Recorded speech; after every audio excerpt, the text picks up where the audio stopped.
The Book of Obadiah. The Vision of Obadiah.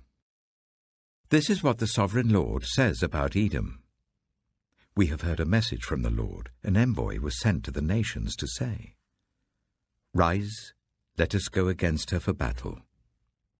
See, I will make you small among the nations. You will be utterly despised. The pride of your heart has deceived you, you who live in the clefts of the rocks, and make your home on the heights, you who say to yourself, 'Who can bring me down to the ground?' Though you soar like the eagle and make your nest among the stars, from there I will bring you down, declares the Lord. If thieves came to you, if robbers in the night, oh, what a disaster awaits you! Would they not steal only as much as they wanted? If grape pickers came to you, would they not leave a few grapes? But how Esau will be ransacked, his hidden treasures pillaged. All your allies will force you to the border, your friends will deceive and overpower you. Those who eat your bread will set a trap for you, but you will not detect it. In that day, declares the Lord, will I not destroy the wise men of Edom, those of understanding in the mountains of Esau?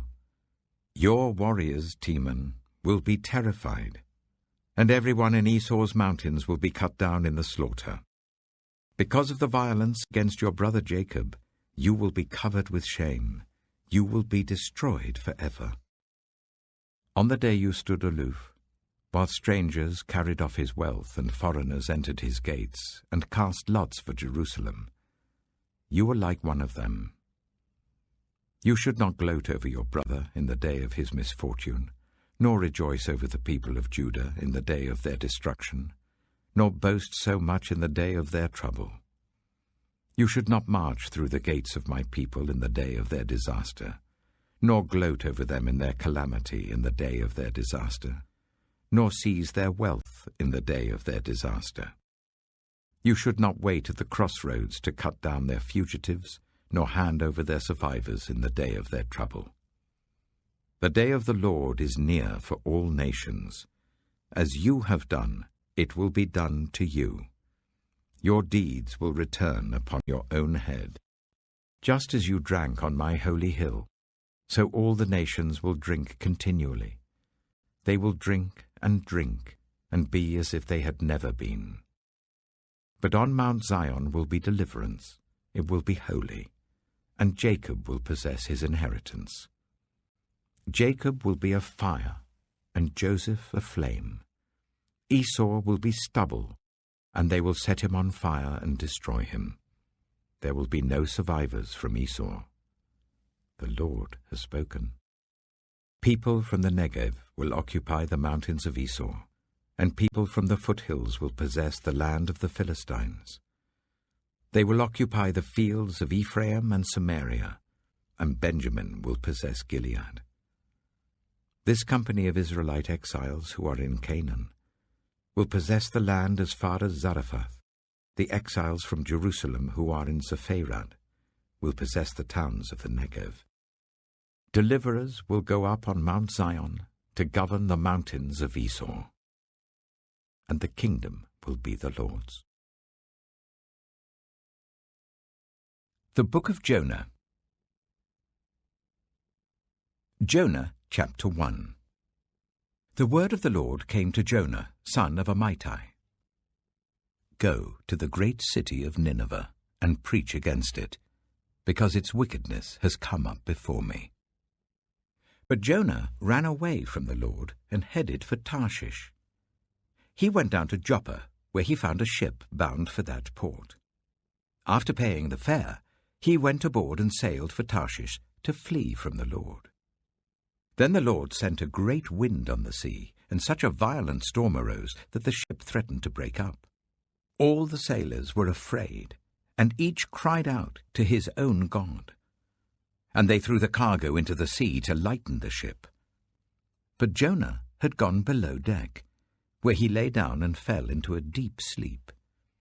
The captain went to him and said, "How can you sleep? Get up and call on your God. Maybe he will take notice of us, so that we will not perish." Then the sailors said to each other, "Come, let us cast lots to find out who is responsible for this calamity." They cast lots, and the lot fell on Jonah. So they asked him, "Tell us, who is responsible for making all this trouble for us? What kind of work do you do? Where do you come from? What is your country? From what people are you?"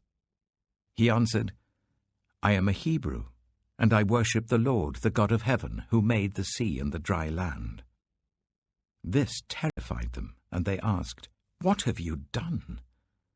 They knew he was running away from the Lord, because he had already told them so. The sea was getting rougher and rougher, so they asked him, "What should we do to you to make the sea calm down for us?" "Pick me up and throw me into the sea," he replied, "and it will become calm. I know that it is my fault that this great storm has come upon you." Instead, the men did their best to row back to land, but they could not, for the sea grew even wilder than before. Then they cried out to the Lord, "Please, Lord, do not let us die for taking this man's life. Do not hold us accountable for killing an innocent man, for you, Lord, have done as you pleased." Then they took Jonah and threw him overboard, and the raging sea grew calm. At this, the men greatly feared the Lord, and they offered a sacrifice to the Lord and made vows to him. Now the Lord provided a huge fish to swallow Jonah, and Jonah was in the belly of the fish 3 days and 3 nights.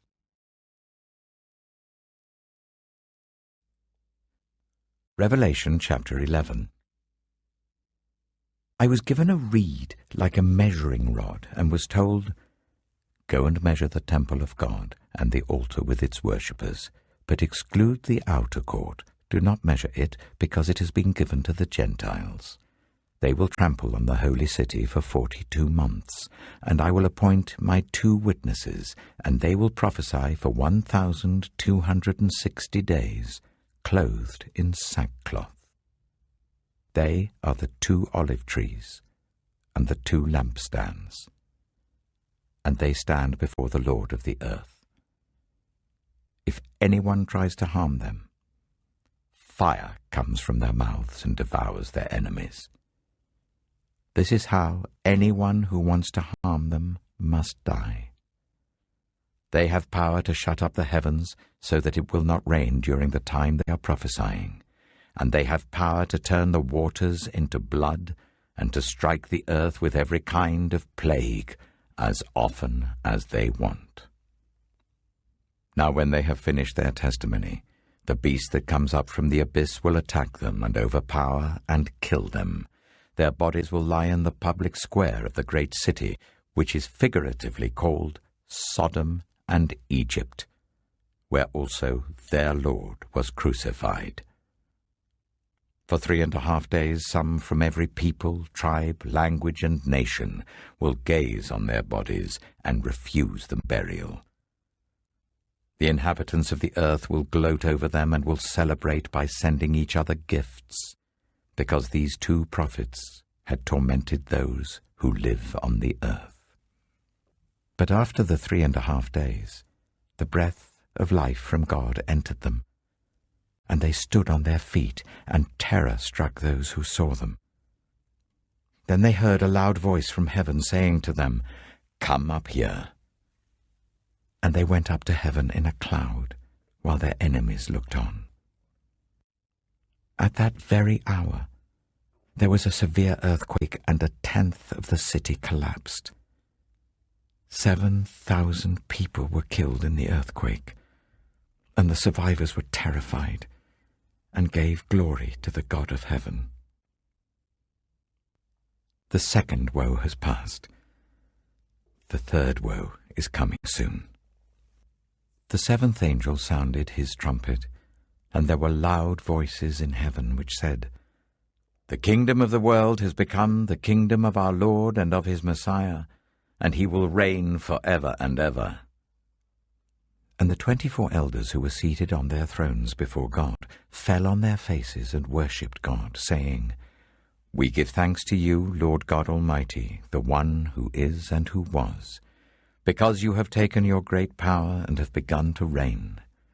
The nations were angry, and your wrath has come. The time has come for judging the dead, and for rewarding your servants the prophets, and your people who revere your name, both great and small, and for destroying those who destroy the earth. Then God's temple in heaven was opened, and within his temple was seen the ark of his covenant. And there came flashes of lightning, rumblings, peals of thunder, an earthquake, and a severe hailstorm.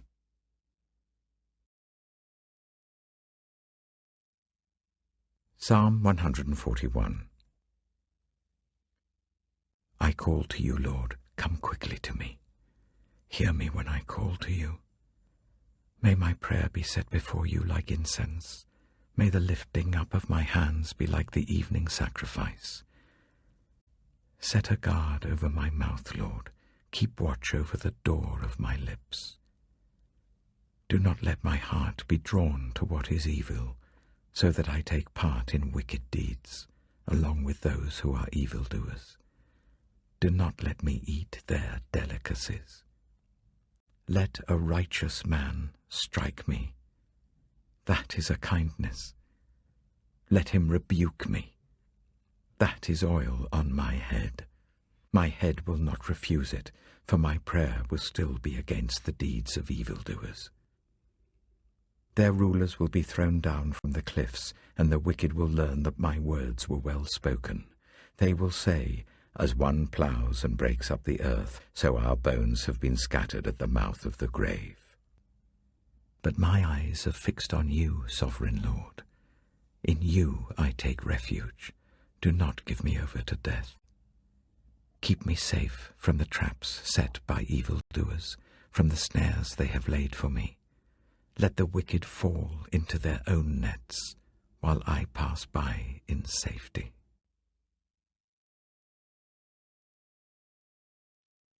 Proverbs chapter 28. The wicked flee, though no one pursues, but the righteous are as bold as a lion. When a country is rebellious, it has many rulers, but a ruler with discernment and knowledge maintains order. A ruler who oppresses the poor is like driving rain that leaves no crops. Those who forsake instruction praise the wicked, but those who heed it resist them. Evildoers do not understand what is right, but those who seek the Lord understand it fully. Better the poor, whose way of life is blameless, than the rich, whose ways are perverse. A discerning son heeds instruction, but a companion of gluttons disgraces his father. Whoever increases wealth by taking interest or profit from the poor amasses it for another, who will be kind to the poor. If anyone turns a deaf ear to my instruction, even their prayers are detestable. Whoever leads the upright along an evil path will fall into their own trap, but the blameless will receive a good inheritance.